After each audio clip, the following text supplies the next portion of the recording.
Hello everyone. आज के इस वीडियो में हम लोग बी फार्मा थर्ड सेमेस्टर का सैंपल पेपर देखने वाले हैं और आज का हमारा जो सैंपल पेपर है वह फर्स्ट सैंपल पेपर है। एक और मैं आपको सैंपल पेपर यहाँ पे अपलोड करूंगा जिससे आपको क्या हो कि जो कंसेप्ट है माइक्रोबायोलॉजी का, आज का जो सब्जेक्ट है माइक्रोबायोलॉजी, इसका जो कंसेप्ट है वो आपको कंसेप्ट क्लियर हो जाए। ठीक है, तो चलिए हम लोग यहाँ पे देखते हैं कि इस क्वेश्चन पेपर में क्या क्या है। तो इसका जो फॉर्मेट है वो आपको समझने की कोई ज़रूरत नहीं है, क्योंकि जो पेपर आपको एग्जाम हॉल में मिलते हैं वैसा ही फॉर्मेट आपको यहाँ पे दिया गया है। Section A, section B and section C दिया गया है। ठीक है, तो आपको यहाँ पे सेक्शन ए में जितने क्वेश्चन आपको प्रीवियस ईयर में आए हुए हैं उतना ही क्वेश्चन यहाँ पे दिया गया है, और इसमें जो भी क्वेश्चन है वो सभी क्वेश्चन इंपॉर्टेंट है तीनों सेक्शन में। तो आपको ये डेफिनेटली करना है। ये क्वेश्चन आपको प्रीवियस ईयर के बेसिस पे ही बनाया गया है, तो आपको इसे डेफिनेटली करके जाना है अगर आपके पास टाइम है तो। अगर आपके पास टाइम नहीं है तो आप सिर्फ प्रीवियस ईयर क्वेश्चन पेपर करके ही जाए। ठीक है, तो चलिए हम लोग बढ़ते हैं हम लोग पहले क्वेश्चन पे, और इसमें पहला क्वेश्चन पूछा गया है डिफाइन प्योर कल्चर। ठीक है, तो इसमें आपको बताना है कि प्योर कल्चर क्या होते हैं। नेक्स्ट क्वेश्चन है right composition of nutrients agar and broth. ठीक है, तो यहाँ पे आपको न्यूट्रिएंट्स अगार के बारे में बताना है और ब्रोथ के बारे में बताना है। ठीक है, तो यहाँ पे आपको कुछ देखने को मिल जाएगा न्यूट्रिशन, और यहाँ पे अगार जो है न्यूट्रिशन अगार यहाँ पे है। ठीक है, उसके बाद से न्यूट्रिशन ब्रोथ यहाँ पे देखने को मिल जाएगा। ठीक, नेक्स्ट क्वेश्चन है यहाँ पे write role of capsid in virus. ठीक है, तो यहाँ पे आपको रोल बताना है कैप्सिड का। ठीक है, तो यहाँ पे आपको कुछ रोल्स देखने को मिल जाएगा। नेक्स्ट क्वेश्चन है यहाँ पे right the example of physical contamination. तो यहाँ पे आपको एग्जाम्पल बताना है फिजिकल कंटामिनेशन का, तो यहाँ पे आपको कुछ एग्जाम्पल देखने को मिल जाएगा। नेक्स्ट क्वेश्चन है right the type of reproduction in fungi. ठीक है, तो यहाँ पे आपको टाइप बताना है रिप्रोडक्शन का फंगी में। ठीक है, कि फंगी में कौन कौन सा रिप्रोडक्शन फॉलो होता है।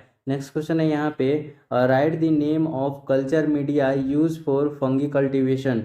तो यहाँ पे आपको कल्चर मीडिया बताना है, कल्चर मीडिया का यूज बताना है। ठीक है, जो फंगी कल्टीवेशन में यूज होते हैं। नेक्स्ट क्वेश्चन यहाँ पे पूछा गया है define the use of HEPA filters. ठीक है, तो यहाँ पे आपको हाई एफिशिएंसी जो पार्टिकल्स एयर फिल्टर होते हैं उसके बारे में आपको यहाँ पे बताना है। नेक्स्ट क्वेश्चन है यहाँ पे right the difference between antiseptic and antibiotic. तो यहाँ पे आपको एंटीसेप्टिक क्या होते हैं उसके बारे में बताना है, और एंटीबायोटिक्स क्या होते हैं उसके बारे में बताना है। तो यहाँ पे एंटीसेप्टिक और एंटीबायोटिक यहाँ पे बताना है। ठीक है, नेक्स्ट क्वेश्चन है राइट मेथड ऑफ स्टेरिलाइजेशन। तो यहाँ पे आपको मेथड बताना है स्टेरिलाइजेशन का। तो यहाँ पे काफी सारे मेथड है, इसमें से आप कोई सा भी लिख सकते हैं। ठीक है, नेक्स्ट क्वेश्चन है यहाँ पे व्हाट इज नोसोकेमिकल इन्फेक्शन। तो यहाँ पे आपको नोसोकेमिकल इन्फेक्शन के बारे में बताना है कि क्या होता है। ठीक है, चलिए बढ़ते हैं नेक्स्ट क्वेश्चन पे, और नेक्स्ट क्वेश्चन यहाँ पे पूछा गया है जो कि सेक्शन बी से है, और यहाँ पे पहला क्वेश्चन है डिफाइन माइक्रोब्स एंड माइक्रोबायोलॉजी।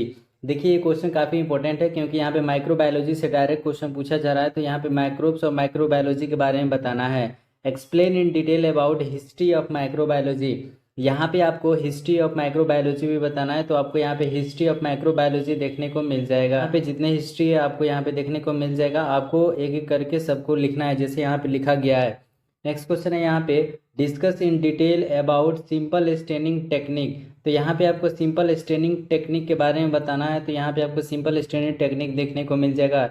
यहाँ पे प्रोसेड एप्लीकेशन सब कुछ यहाँ पे देखने को मिल जाएगा। नेक्स्ट क्वेश्चन है यहाँ पे explain in detail about sterility testing of ophthalmic product. तो यहाँ पे आपको ऑप्थेल्मिक प्रोडक्ट है उसका स्टेरिलिटी टेस्ट बताना है। तो यहाँ पे आपको स्टेरिलिटी टेस्ट देखने को मिल जाएगा। चलिए हम लोग बढ़ते हैं सेक्शन सी की तरफ, और सेक्शन सी में जो पहला क्वेश्चन पूछा गया वह है डिफाइन स्पॉइलेज। तो यहाँ पे आपको स्पॉइलेज के बारे में बताना है। एक्सप्लेन टाइप ऑफ स्पॉइलेज, और टाइप भी बताना है।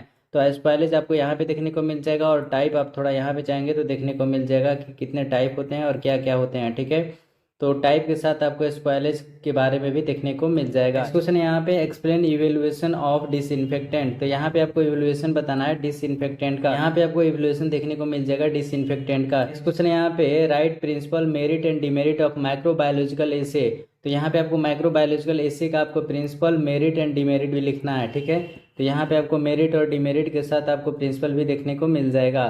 नेक्स्ट क्वेश्चन है यहाँ पे differentiate between prokaryotic and eukaryotic.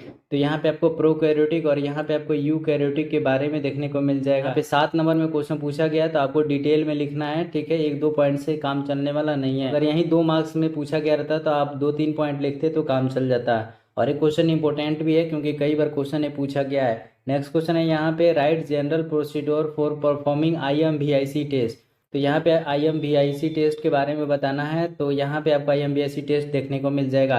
कभी कभी इसका फुल फॉर्म भी पूछ देता है, तो आपको IMVIC टेस्ट का यहाँ पे आपको फुल फॉर्म याद होना चाहिए। तो यहाँ पे आपको IMVIC टेस्ट जो है वो आपको नाम से ही देखने को मिल जाएगा। अगर नाम से ही अगर आप याद करते हैं तो आपको फुल फॉर्म याद करने की जरूरत नहीं है। नेक्स्ट क्वेश्चन है एक्सप्लेन स्टेरिलाइजेशन बाय इरिडेशन। तो यहाँ पे आपको इरिडेशन के थ्रू आपको स्टेरिलाइजेशन बताना है, ठीक है। तो यहाँ पे आपको स्टेरिलाइजेशन देखने को मिल जाएगा, ठीक है। नेक्स्ट क्वेश्चन है यहाँ पे डिस्क्राइब इलेक्ट्रॉन्स माइक्रोस्कोपी। तो यहाँ पे आपको इलेक्ट्रॉन माइक्रोस्कोपी के बारे में डिटेल में बताना है। तो आपको इलेक्ट्रॉन माइक्रोस्कोपिक में आपको डायग्राम डेफिनेटली बनाना है, क्योंकि 7 नंबर में क्वेश्चन पूछा गया है। तो डायग्राम कुछ ऐसा आपको बनाना है, ठीक है। और उसके बारे में बात करें तो यहाँ पे उसके बारे में ऐसे लिखना है, ठीक है। और यहाँ पे जो डिटेल में है ट्रांजिशन इलेक्ट्रॉन माइक्रोस्कोप, तो उसके बारे में भी आपको यहाँ पे लिखा गया है, ठीक है। तो यहाँ पे जो भी माइक्रोस्कोप है उससे आपको काफ़ी डिटेल में लिखना है, क्योंकि 7 नंबर में क्वेश्चन पूछा गया है, ठीक है। तो इस तरह से हमारा जो सेक्शन सी है वो भी यहाँ पे कंप्लीट होता है। आई होप कि आपको ये वीडियो अच्छी लगी होगी। अगर आपको ये वीडियो अच्छी लगी है तो इस चैनल को सब्सक्राइब कर लीजिए और इस वीडियो को लाइक कर लीजिए। मिलते हैं नेक्स्ट वीडियो में, तब तक के लिए बाय, टेक केयर, जय हिंद।